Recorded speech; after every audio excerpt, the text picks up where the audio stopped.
കോൺഗ്രസ് സങ്കുചിത രാഷ്ട്രീയം കളിക്കുന്നുവെന്ന് John Brittas M P. RSSനെ പ്രതിരോധിക്കുന്ന കാര്യത്തിൽ രാഹുൽ ഗാന്ധിയുടെ സർട്ടിഫിക്കറ്റ് ഇടതുപക്ഷത്തിനും CPM-നും വേണ്ടായെന്നും കോൺഗ്രസ് DMK-യെ ആട്ടിപ്പായിച്ചുവെന്നും ജോൺ ബ്രിട്ടാസ് പറഞ്ഞു.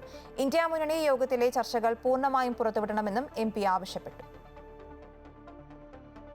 BJP പ്രതിരോധിക്കാനുള്ള ഒരു മുന്നണിയുടെ ഒരു ഘടകകക്ഷിക്ക് അല്ലെങ്കിൽ അതിൽ ഭാഗവാക്കായ ഒരു കക്ഷിക്ക് BJP-യുമായിട്ട് നീക്കുപോക്കുണ്ടെന്ന് ഇതിൽ ഏറ്റവും സമ്മതിതരായി രണ്ട് നേതാക്കന്മാർ പറഞ്ഞാൽ പിന്നെ ഇന്ത്യ ബ്ലോക്കിന് പ്രസക്തി ഉണ്ടോ എന്നാണ് ഒന്നാമത്തെ ചോദ്യം.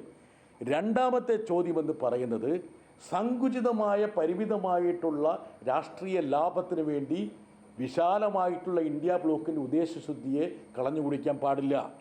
പതിറ്റാണ്ടുകളായി ഇന്ത്യ ബ്ലോക്കിനോടൊപ്പം പ്രതിപക്ഷ നിരക്കൊപ്പം നിൽക്കുന്ന DMK-യെ ആട്ടിപ്പായിക്കാൻ വേണ്ടി എന്താണ് കോൺഗ്രസ് ചെയ്തത്? 2 മന്ത്രിസ്ഥാനത്തിൻ്റെയും ഒരു രാജ്യസഭാ സീറ്റിൻ്റെ പുറകെ പോയ കോൺഗ്രസ് ലാർജർ പിക്ചർ, വിശാലമായ ചിത്രം കാണാതെ സങ്കുചിതമായ രാഷ്ട്രീയം കളിക്കുകയാണ്. രാഹുൽ ഗാന്ധിയുടെയോ കോൺഗ്രസിൻ്റെ ഒരു സർട്ടിഫിക്കറ്റും BJP പ്രതിരോധിക്കുന്ന കാര്യത്തിൽ ഇടതുപക്ഷത്തിനും CPM-നും വേണ്ടതില്ല.